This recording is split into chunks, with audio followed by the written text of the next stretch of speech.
BRS అధినేత మాజీ ముఖ్యమంత్రి కేసీఆర్ ఇవాళ ఎమ్మెల్యేగా ప్రమాణ స్వీకారం చేయనున్నారు. అసెంబ్లీ ఎన్నికల ఫలితాల అనంతరం కాంగ్రెస్ ప్రభుత్వం ఏర్పడడం, ఆ వెంటనే ప్రమాదవశాత్తు కేసీఆర్ గాయపడడంతో కేసీఆర్ ఎమ్మెల్యేగా ప్రమాణం చేయలేదు. తుంటి ఎముక మార్పిడి శస్త్రచికిత్స అనంతరం 6 నుంచి 8 వారాలు విశ్రాంతి తీసుకోవాలని వైద్యులు సూచించారు. దీంతో ఆయన దాదాపు 2 నెలలు ఇంటికే పరిమితమయ్యారు. ఇప్పుడిప్పుడే కర్ర సాయంతో వైద్యుల పర్యవేక్షణలో నెమ్మదిగా నడుస్తున్నారు. ఆరోగ్యం కుదుట పడడంతో ఎమ్మెల్యేగా ప్రమాణం చేయాలని కేసీఆర్ నిర్ణయం తీసుకున్నారు. తన వ్యవసాయ క్షేత్రంలో విశ్రాంతి తీసుకుంటున్న కేసీఆర్ ఇవాళ మధ్యాహ్నం 12 గంటలకు అసెంబ్లీకి చేరుకుంటారు. అసెంబ్లీ ఆవరణలో శాసనసభాపక్ష నేతగా ఆయనకు కేటాయించిన ఛాంబర్లో కేసీఆర్ ముందుగా పూజలు చేస్తారు. ఆ తర్వాత అసెంబ్లీ స్పీకర్ గడ్డం ప్రసాద్ ఛాంబర్లో కేసీఆర్ శాసనసభ్యుడిగా 12 గంటల 30 నిమిషాలకు ప్రమాణ స్వీకారం చేస్తారు.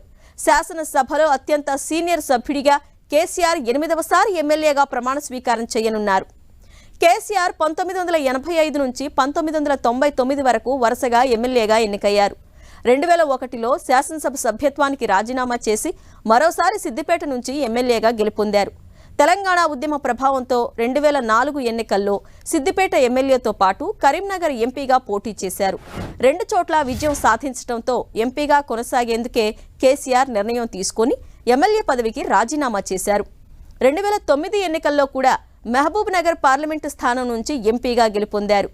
రాష్ట్ర ఆవిర్భావం తర్వాత 2014, 2018, 2023 ఎన్నికల్లో గజ్వేల్ అసెంబ్లీ నియోజకవర్గం నుంచి ఎమ్మెల్యేగా పోటీ చేసి విజయం సాధిస్తూ వచ్చారు. గజ్వేల్ నుంచి 3వసారి ఎమ్మెల్యేగా ప్రమాణ స్వీకారం చేయనున్నారు కేసీఆర్. పార్టీ అధినేత కేసీఆర్ ప్రమాణ స్వీకారానికి పార్టీ ఎమ్మెల్యేలు, కీలక నేతలు హాజరు కానున్నారు. రైట్, ఇదే అంశంపై మరిన్ని వివరాలు మా ప్రతినిధి శ్రీకాంత్ అందిస్తారు. శ్రీకాంత్, ఏర్పాట్లు ఏ విధంగా చేశారు? అరుణ, ఈరోజు మాజీ ముఖ్యమంత్రి కేసీఆర్ శాసనసభ్యుడిగా ప్రమాణ స్వీకారం చేయబోతున్నారు. మధ్యాహ్నం 12 గంటలకు తెలంగాణ మాజీ ముఖ్యమంత్రి కేసీఆర్ అసెంబ్లీకి రానున్నారు. 12 గంటల తర్వాత శాసనసభ పక్ష నేతకు కేటాయించిన కార్యాలయంలో కేసీఆర్ ముందుగా పూజలు చేయనున్నారు. ఆ తర్వాత కేసీఆర్ శాసనసభ్యుడిగా స్పీకర్ ప్రసాద్ కుమార్ ఛాంబర్లో ప్రమాణ స్వీకారం చేయనున్నారు. అయితే డిసెంబర్ 7వ తేదీన ప్రమాదవశాత్తు కేసీఆర్ కింద పడడంతో తుంటి ఎముక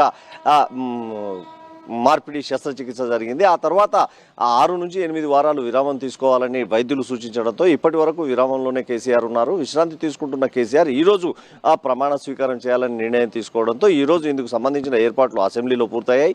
ముందుగా శాసనసభ పక్ష నేతగా అసెంబ్లీలో తన కేటాయించిన ఛాంబర్లో ప్రత్యేక పూజలు చేసిన అనంతరం స్పీకర్ ఛాంబర్లో కేసీఆర్ ప్రమాణ స్వీకారం చేయబోతున్నారు. 12:30 నుంచి 12:40 నిమిషాల మధ్య కేసీఆర్ ప్రమాణ స్వీకారం చేసే అవకాశం ఉంటుంది. 12 గంటలకు అసెంబ్లీకి కేసీఆర్ చేరుకోనున్నారు. ఈ సందర్భంగా అసెంబ్లీకి పార్టీకి చెందిన గులాబీ పార్టీకి చెందిన శాసనసభ్యులంతా కూడా శాసన మండలి సభ్యులు కూడా రానున్నారు. కీలక నేతలు కూడా ఈ కార్యక్రమానికి హాజరు కానున్నారు. పక్ష నేతగా బీఆర్ఎస్ అధినేత కొనసాగుతుండటంతో అందుకు అనుగుణంగా ఎమ్మెల్యేలు, ఎమ్మెల్సీలు కూడా కేసీఆర్ ప్రమాణ స్వీకార కార్యక్రమానికి హాజరు కానున్నారు. అరుణ, శ్రీకాంత్, థ్యాంక్ యూ.